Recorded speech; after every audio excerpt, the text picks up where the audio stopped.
What's going on, guys? It is your boy Adoptionism, and I am here to let you guys know that there was a pretty big patch this morning, approximately, I don't know, maybe, fuck. It was the early this morning for us Americans. It was, I believe, 9 a.m. for European.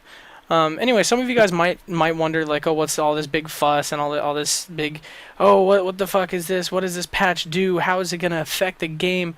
What happened, Adopt? Well, I'm going to let you guys know. And if you guys do find this video to be helpful, please don't forget to leave a like, comment, subscribe. Put your suggestions, your feelings about it down in the comment section below. I'd love to get some feedback from you guys, and see if there's like any other suggestions that we could try and possibly rise up in the forums to bring to Ubi or Ubisoft's attention. So yeah, let's go ahead and, I'm only going to hit some of the key factors in here. There's a whole lot of stuff that they did, but I'm going to do like big key things that really affected us players and what happened. Gameplay section. This is the first section that goes gameplay, dark zone, graphics, UI, audio, localization, PC, Xbox One, and PS4. I'm just going to go over some of the key ones from gameplay, from Dark Zone, and UI and Xbox One for you guys. Well, and console, whatever. Alright, so a couple big things in here for the gameplay, which I enjoy personally. Granted, yeah, I'm going to admit, I made the video for you guys for the farm. I grinded the fuck out of that since I made that video. Granted, I probably could have done it earlier, but I didn't find out about it till the day that I posted the video. And yeah, so named enemies will now drop better loot in challenge mode than in hard mode. So for those of you who don't know, challenge mode is pretty much like the it's usually a daily. It's usually a daily, and you pretty much need to have like 4 people. And the fact that challenge mode automatically gives you high-end loot as a reward, and then also boss mobs and yellow bar, like named enemies will have a higher chance to drop you more high-end gear. So that's fucking great, because I know me and my friends and people that I've been grinding with, like, we can handle that. Like, that's awesome. I just love that. Then we got cooldown period for static turret to prevent a stun lock in PvP and PvE. I've never seen that. I didn't even hear about it. So I mean, I'm glad that they've patched that before it got too out of control. Now here's the one where we all must bow our heads and pray in respect to Bullet King, because you guys will see here. I'll show you guys the picture right about now.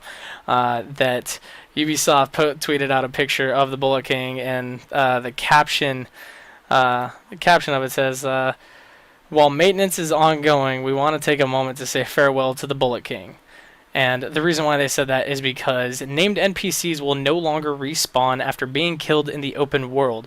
This will prevent situations where players were able to kill the same named NPC over and over again.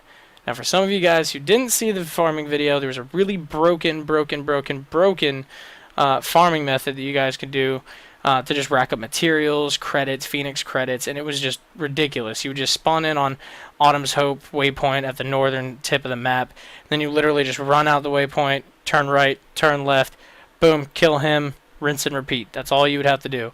And it got pretty nasty. It was dirty. But now, for those of you who don't know what it means by open world, DZ is not getting affected by this. You're not going to kill a DZ boss and then him never respawn again. It's not like that.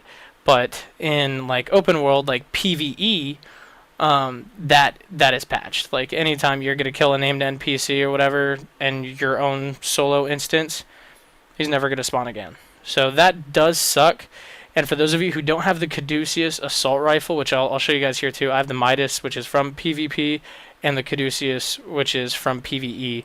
I got maybe 10 or 12 of them doing the farm the last 4 days.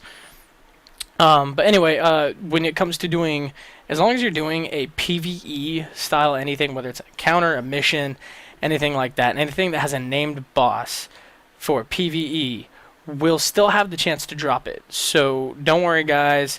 You're not going to lose out. Some people were trying to say that it was only the open world bosses that had it. No, it's Caduceus is the high-end weapon, the high-end named weapon that spawns outside of DZ. any type of name boss can drop it outside of DZ. Now, modifications to the weapon talent Trained. For some of you who also don't know, Trained was a talent on the Midas SMG that just made it absolutely just broken as fuck. And the reason why is because it made you charge up your super like so fast. All you would have to do is just put crit rate or crit chance, and you would instantly just boom, damage super, boom, pulse, damage super, like you would do it all the time. So they fixed the trained talent to where now it can only be rolled on shotguns, marksman rifles, and pistols. Its bonus was reduced from 1 to 5% down to a constant 0.1%. Now some of you guys are like, oh, that's not that great, but see, and that's where it kind of sucks now, because shotgun, you can't shoot fast. Marksman rifle, can't really shoot fast. Pistol, you could shoot somewhat fast, but you're limited to like 20 rounds in the magazine or whatever. So 0.1% really isn't that great. Granted, I believe 0.1% is still better than the other skills in here that lower cooldown time, or like lower cooldown by like 5% or some shit. I think it's probably still better than that. For the Midas SMGs, the trained talent has been replaced with responsive talent, which increases damage when getting closer to the target. This applies to existing weapons as well as newly acquired ones. For all SMGs, LMGs, and assault rifles, it will be replaced with another randomly picked weapon talent. This applies to existing weapons as well as newly acquired ones. Now, the reason why they had to put that note in there is because the Midas is a named, and for those of you who don't know, all named weapons, I mean all the ones that I've picked up so far between the Midas and fucking 10 or 12 Caduceuses, all have the same talents on them. So they had to put that in there for all LMGs, SMGs, assault rifles, whatever. That's with purples and with other just not named specific high ends. So it's good that they actually put that in there. Apparently, there's also a speedrun exploit on the rooftop comm relay mission. I didn't know about that. Nobody that I talked to on here said anything about it before. I never saw anybody grinding out that mission. So it kind of sucks that they did that, because I feel like if they fix the farm, then people would just start doing the speedrun relay thing, and that would just become more broken too. Now, one issue that I have with sometimes when I'm reloading is that I'm glad they fixed it. It says fixed an issue where weapons dealt no damage if the reload animation was interrupted by an agent's skill. So some of you guys know some skills, if you're in the middle of reloading, you'll use your skill or you'll use a med pack or something, and it completely just cancels out your reload, and you'll be back to like no ammo unless you hit reload again. So it's good that they fixed that. Oh god, dude, my mouth is dry.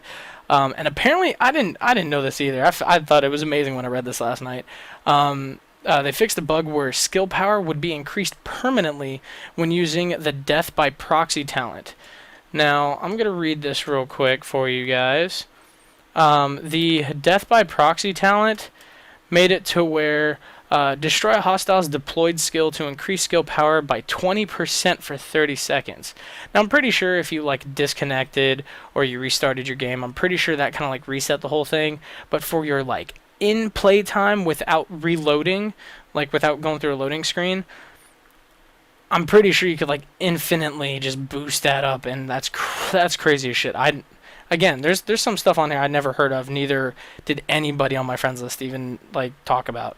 Now, also they fixed a bug where not being awarded for completing all side missions in the Midtown East safe house, which I believe that's actually one of the ones that kept telling me to go turn shit in and get a reward, but I have not gotten a reward yet, and I don't... Oh, never mind. Yeah, alright, well that was an issue, and I'm glad they fixed that as well.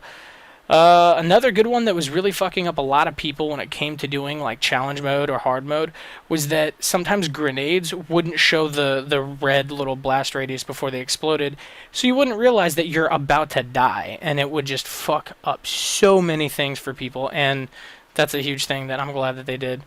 And then last thing for gameplay that I'm going to state here, I'll link the whole thing to you guys. They fixed an issue where DPS would not be calculated properly when purchasing a new weapon mod. So that's good, because it's like when you guys are scrolling through weapon mods and stuff like that, Like you'll sometimes it'll show you like whether or not like it'll affect your DPS.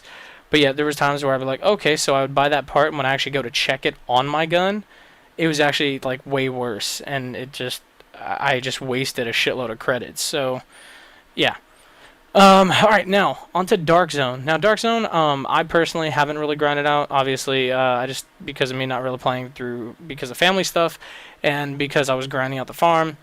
I have some knowledge of Dark Zone. I mean, I'm obviously gonna hop on this a little more now, but I know there are some stuff that's really gonna help out a lot of people. Players can now heal other neutral players in the Dark Zone by using first aid and support station skills. Honestly, for me, when I see a neutral player and I'm in a group, I'm usually like I'll start jumping jacks like, hey dude, it's all good. I'm not gonna fuck you up. And like, oh, if they're hurt, like me and my friends will jump in and we'll help them if we see them struggling with like a Dark Zone boss or whatever. So that's cool that you're able to help them out now. Oh, and this is another good one. I really like this. Players are now able to fast travel to Dark Zone checkpoints, but only when coming from outside the Dark Zone. So some of you guys know on the Dark Zone on the sides, there's all the little purple checkpoints that you're able to walk through to go into the Dark Zone. And it was difficult because a lot of safe house, there's one, two safe houses that are like, three safe houses that are like pretty fucking close. But other than that, the other ones are actually like pretty far. So that's good because that's gonna cut out like pretty much double load time. So you could just straight up travel to the checkpoint and then go into the DZ. So that's good. That definitely alleviates a lot of players' time. Let's see. Another one is Dark Zone disconnect timer has been increased to 30 seconds, meaning players will remain in the game world longer when logging out while in the Dark Zone. This applies while not in combat. So it's a good thing that they did that because people that were going rogue would try and rack up like their multiplier or whatever to get the rewards or to steal shit or something, and they would just instantly log out, just to lose the rogue thing, so that way they don't die, and then they just spawn back in another instance and then leave with all the items. So they fixed that to where now if you're trying to do that shit, you're open for 30 seconds. So I'm pretty glad that they did that, because that fixes people either boosting or just being assholes. Let's see. Oh, players killed in the Dark Zone now drop ammo, medkits, grenades. This loot is generated and not taken from the player's inventory. It's pretty decent. Here's a good one because I had a friend who was like level 50 and he dropped down like almost half a rank or a little more than that. But players killed in the Dark Zone will lose less Dark Zone funds and experience, rogue and non-rogue. So that's really good because I know there's a lot of people that want to get into the PvP scene, and PvP does have, in my opinion, have stronger gear than PvE, which is pretty agreeable with a lot of people. But it was difficult because if you were killed, like even if you're playing in a squad and you just die by an NPC, you lose. It is a decent chunk, and it takes you like a little while to catch back up. So I'm glad that they did that. And then let's see. Rewards have been improved for surviving rogue status and for killing rogues, so that's good for people who want to rogue hunt. Let's see. Increased drop rate of high-end items from level 31 and 32 named NPCs in the Dark Zone. That's fucking awesome, considering there's grind routes that you could do in the Dark Zone, or you could farm out short fuse all you want, and you have a higher chance of getting the Midas. Granted, Midas isn't as good or broken as it used to be, but still really good SMG with the crit chance passive. Also, Dark Zone chests, rank 30 chests will now drop superior purple items instead of blue. And then key chests now have a chance to drop high-end items. So that's really nice. But the one thing I noticed too is that Dark Zone fund drop rates and quantity on NPCs has been reduced. Now, some of you are like, what? I didn't really... Well, if you're not paying attention and then you end up like checking your inventory, you're like, holy shit, how did I get so much? You usually get like 5 to, I think, like 800. No, it's like 500 to 600 DZ funds when you would kill NPCs. And that's a pretty ridiculous amount for credits, honestly. But they lowered that, so that's good. Yeah. All right, and so really quick, last but not least, we are going to head into the user interface. Added more information for daily missions on the map, that's great. Um, the matchmaking menu now displays on the mission difficulty rating more prominently, so you can actually see it a little better and figure shit out better. Minimap mission tracker has been optimized to be less confusing to players, because in some parts, if you get into like an area or whatever, you still like there wouldn't be any icon for you, and on your map it'll like have the thing highlighted, but your GPS little arrow path thing will disappear. So it's like, what the fuck? Where do I go? I'm on top of it, but where exactly? So that's good that they fixed that too.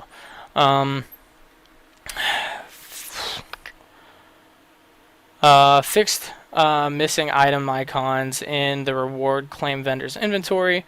That's good. Fixed incorrect side missions being displayed in the map legend. Now that's cool. I hope that fixed my issue with some of the stuff that I have. And yeah, fixed a bug where some of the attributes for high-end equipment were cut off in the recalibration menu. Yeah. All right. So anyway, sorry guys, this went on for so long. I figured I'd get a lot of key points, and this patch was just really, really, really vital to the game. Honestly, I mean, granted, yeah, I did use the farm, I did abuse it, but there was thousands of other people that did as well. And honestly, if there's an easier way to grind out Phoenix credits and material, I mean, yeah, I'm gonna go for it. I mean, I didn't hack the game or anything, so. Yeah, please let me know what you guys think down in the description or down in the comment section below. I will leave a link for the full patch notes if you want to get into specifics about any of that shit. And shit, I totally forgot to tell you guys about console. Anyway, they fixed DC issues with joining people's fire teams and shit like that on console. But yeah, guys, until next time, this has been your boy Dot. Please don't forget to like, comment, subscribe. Don't forget to follow me on Twitter and Twitch at Adoptionism. Now that I'm back and I got this routine and I'm done farming, because I didn't want to stream me farming for hours and hours, because that just gets boring for everybody. So yeah, I'm gonna be back to streaming now, so it's really cool, and I hope to see you guys there. Until next time, it's been your boy Adopt. Peace the fuck out.